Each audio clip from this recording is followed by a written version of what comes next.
Okay, so today I'll go a bit faster because this is a bit long. So if you have any doubt in the middle, you can stop and ask question. So today we will discuss about attitude scale, anecdotal record and critical incident record. So did any one of you came across any of these terms, attitude scale, anecdotal record, critical incident record, any term? No, ma'am. Okay. So first we will come with attitude scale. So from the name itself, what it measures the attitude of a person. It may be positive or it may be negative. Okay. So an attitude scale measures how the participant feels about a subject at the moment when he or she answers the question.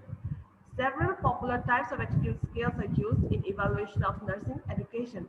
So one of the common example of attitude scale is Likert scale. Okay, so you might have attended many conferences or many webinars. There they used to give ask feedback, right? Rate my or this one. How did you like my talk or the the the lecture session was a very good lecture session. So you strongly agree, you agree, then you are neutral, disagree, strongly disagree. Right? There are some options like that. So that is how we measure attitude. Okay. So you can see here, suppose somebody is asking about a patient, how does the patient feel about a pain? Okay, whether the patient is hopeful and then the pain is reducing. Okay, patient is willing to endure the pain, then patient is still searching for answers to how the pain, how they can distract themselves and reduce the pain. Okay, or the patient is desperate to reduce the pain, or due to pain the expression of the patient is bitter, or patient is feeling very angry or hopelessness. Okay, so these are some of the examples of attitude scale. So this is last class I have given one example of pain scale, right? So pain scale also is a type of attitude scale. So it gives direction of a person towards any subject. Suppose now a trending subject is say COVID-19. So what is your views, whether you are positive or you are uh, negative about that topic? Okay, so it gives a direction. Okay, so that is what a basically is attitude scale. So now coming to what is attitude. Attitude is defined as the predisposition to respond to an object or idea, and in marketing it relates to the consumer's predisposition to respond to a particular product or service. So we all know what is uh, attitude, right? So if I ask you, what is your attitude towards me? Somebody might like me, somebody might not like me, somebody might have heard something about me, and you have a bitter attitude towards me, right? So it is your idea about a person or an object or an idea. Okay, how you respond to that person or to that object or to that idea. Okay, that is basically is attitude. Understanding? So attitudes are composed of beliefs about the subject. What you believe? Say I've given the example of COVID-19. So what are your beliefs towards COVID-19? It may be anything. It may be positive belief. It may be negative. Okay, or you may be neutral. Okay. Next, emotional feeling. As I have said. Yes. Anybody wants to ask something? Okay, emotional feeling, whether you like or not. Suppose say somebody likes ice cream, somebody does not like ice cream. That is your feeling, how you feel about that particular subject or how you feel about that particular object. Then readiness to respond behaviorally.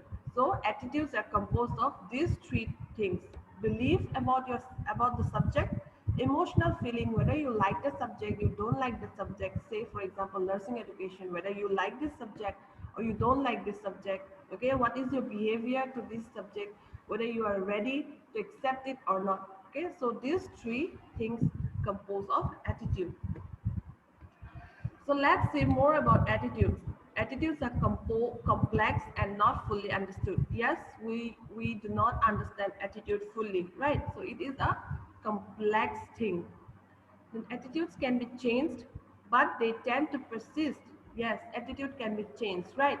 If you have a negative attitude, say for example, towards me, before meeting me, you had a negative attitude towards me because you didn't know about me. But after meeting me, you might have liked, okay? So your attitude might change, but still your previous attitude will still persist, okay? It will change, but it will not be eliminated, okay? Huh? Then attitudes measurement tend to focus on beliefs and emotional feeling. Yes, it is not mostly depending on facts. It is on belief. What are your beliefs about that particular subject or that particular person or that particular idea? Okay, so attitude mostly tend to focus on beliefs and emotional feelings. None of existing devices is very accurate. So you are studying attitude scale, attitude scale, say Likert scale or any of the scale. Suppose you are studying, but those scales, it does not give very accurate attitude of a person. It can never measure the attitude of a person accurately. Okay.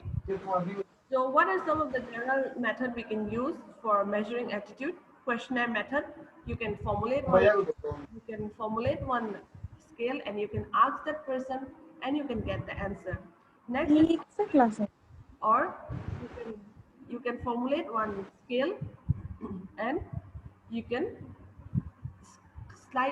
quietly observe the person without doing anything. Okay. So general criteria for attitude statements. So how do we formulate an attitude scale? What are the general criteria? Okay. Items should be a series of statements, not questions. It should not be questions.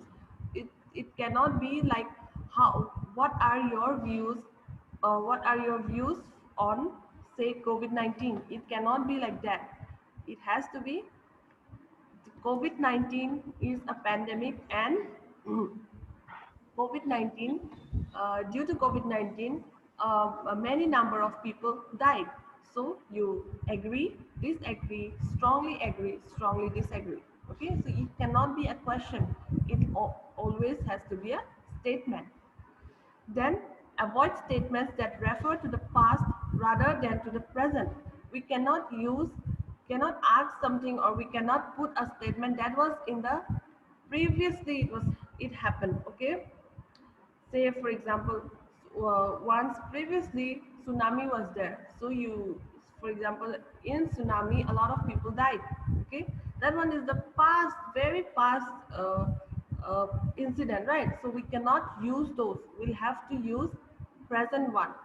Okay, because attitude keeps on changing with time. Okay, it may be your attitude 2 years back might be different, and your attitude at present towards the same topic might be different. Okay, so we'll always have to use present tense, not the past incidents. Next, avoid statements that are factual or capable of being interpreted as factual. Facts. Okay, we cannot use facts.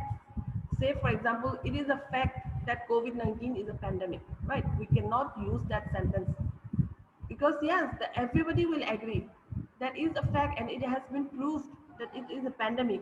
So there is no point of asking that, there is no point of putting that statement. Next, avoid statements with multiple interpretations. Suppose in one statement gives both positive and negative attitude, so you are not sure whether you want, so you are not sure whether you will give as positive attitude, you will mark, or you will mark as negative. So it should not have multiple interpretations. Next, avoid statements that are irrelevant to the psychological object under consideration.